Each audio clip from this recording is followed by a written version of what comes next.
This is Jeff Timberell, Director of the Southwest Florida Real Estate Investment Association, here to talk about real-world real estate investing Part 1. This is going to be the first video in a longer series of videos. This mirrors presentations we have been doing in the Southwest Florida REIA for the last 3 months. Disclosure, we're sharing our own experiences and knowledge with you. Please do your own due diligence before utilizing anything here. This is not to be construed as investment advice, and you should seek competent counsel before trying this at home.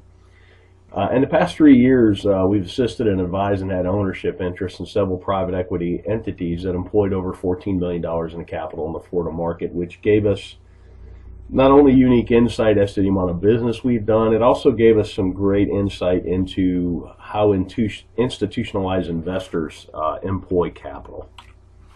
Number one key to being successful is to understand what you're there to do. In my opinion, this is the most important thing. There's so many people running around the world. There's a lot of people wanting to run around and try and do real estate investing. They take courses, they read books, they go to meetings, but they really don't know what they're there to do. They really haven't spent that critical time understanding what you're here to do, what's your mission, what's your goals. I mean, without having any goals, it's hard to achieve any goals, if that makes any sense. From our experience, the clearer the plan you have, you will be able to operate with a margin of safety. And that's the key word in this business, a margin of safety, because the ones that survive, last, and grow true wealth are the ones that don't make mistakes or make mistakes that you can recover from.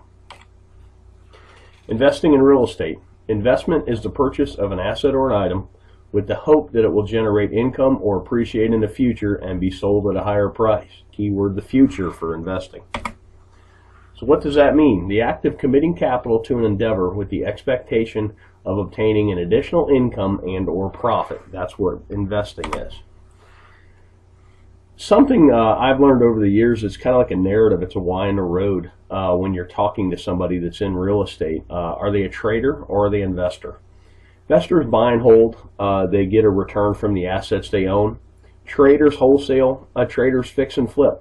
Nothing wrong with it. I do it. I've done it in the past. I'm trying to do it again today. I'm doing a marketing campaign as we speak, looking for contracts to wholesale.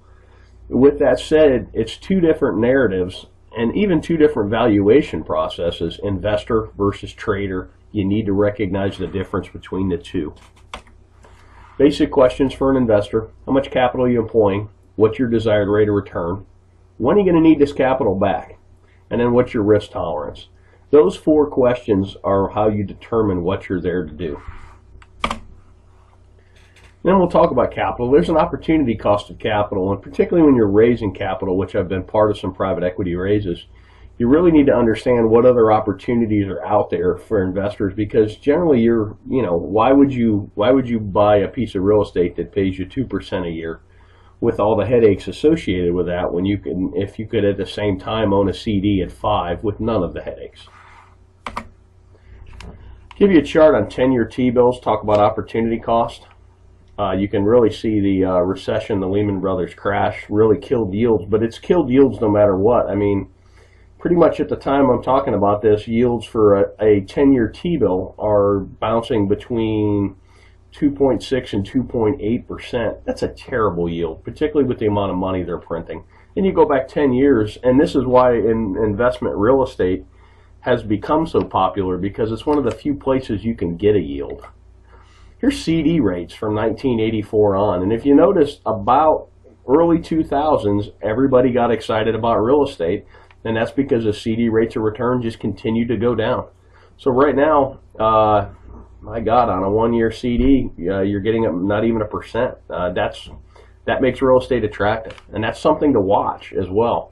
As CD rates and other rates on financial instruments go up, real estate may not appear as sexy, particularly to an investor who bought in the valley and bought right and has quite a bit of gain on the table.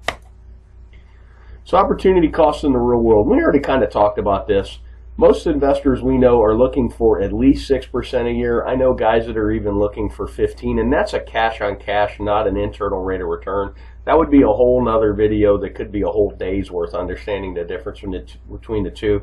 But what here I'm talking about is a yearly cash on cash return.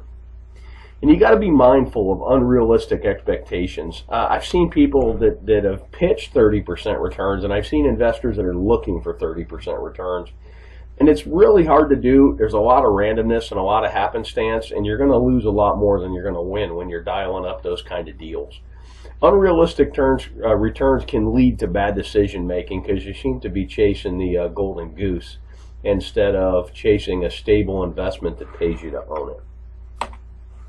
Let's talk about risk tolerance. These are two great quotes by Warren Buffett. And risk tolerance is really age dependent and your financial situation dependent as well.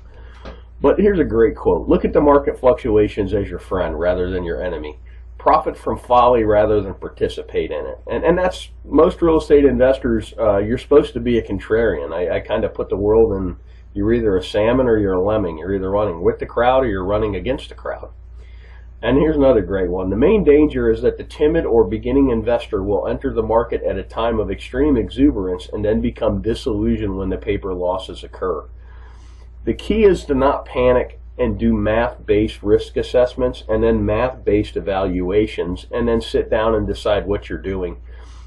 You could have bought a home in Cape Coral, Florida at the height of the market at $320 and paid cash, held it all the way through the crash, and still got a better rate of return than CDs, and it's a terrible investment because your basis is so high. Or if you trade it out, you would literally be losing money. But it's sad but you actually would have outperformed the CD, and that's kind of a interesting thing. We did some case studies of people that had bought at the top and had they held, and if they had mortgages, and I think that video is on our YouTube channel as well. Thanks for watching. You can always check out our website at SWFLREIA.com. There should be a link at the bottom of this video. If you're on our website, put yourself on our mailing list. We send out a lot of foreclosure information. We send out our meeting notices, and we also from time to time send out information like this. I hope this information is useful to you, and make it a great day.